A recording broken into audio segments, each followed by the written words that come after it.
Well, developing news this morning involves the health of North Korean leader Kim Jong-un. Sunrise foreign editor Dr Keith Suter joins us now to discuss.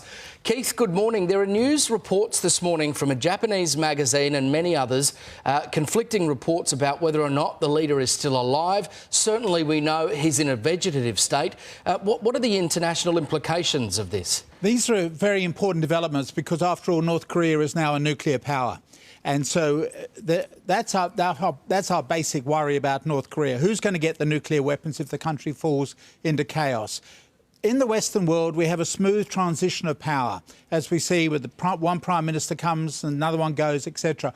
That does not happen in a communist dictatorship. So we're going to end up possibly, if this guy is either sick or dead, going to end up with a power vacuum and a scramble for power. The assumption is that his sister, who's the de facto chief of staff for him, will take over.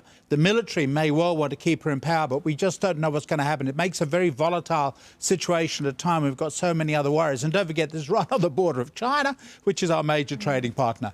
OK, his sister, Kim Yo-jong, we know she's 31.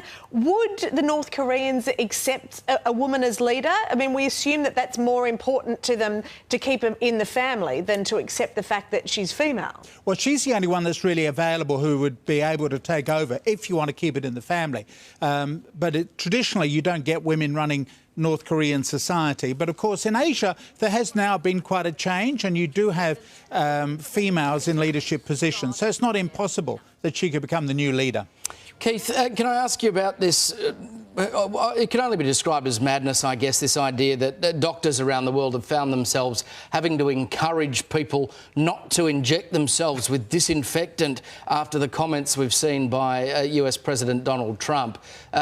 Surely he can't just laugh these comments off. That's right. Now, the problem is that he has no reputation at all for humour. He's not a Jerry Seinfeld figure. He's trying to distance himself from what he was saying the day before. His own advisers are now saying, look, this is too risky to have these long media conferences where you're just creating so many errors. They're obviously having to say this very gently, but they're really going to try to restrict the amount of media coverage they're going to give him with these daily media briefings. I mean, it's extraordinary, isn't it, to then turn around and just say, yes, I was being sarcastic. Exactly. I think that's the greatest understatement that you've ever given us, Keith, that Donald Trump is no Jerry Seinfeld.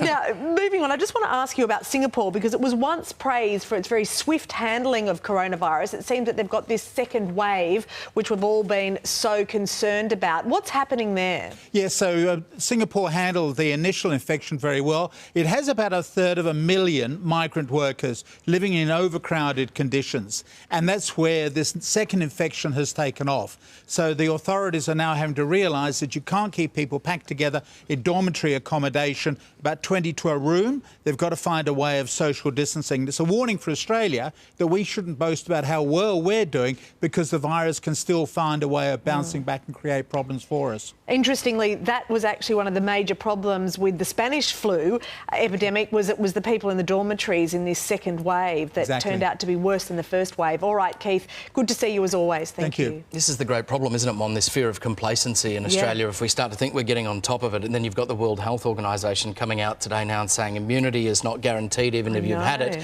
If we have more waves, we've got the problem all over again. I know, it's a thing we need to remember every time we think we're just going to go and hang out somewhere. We can't.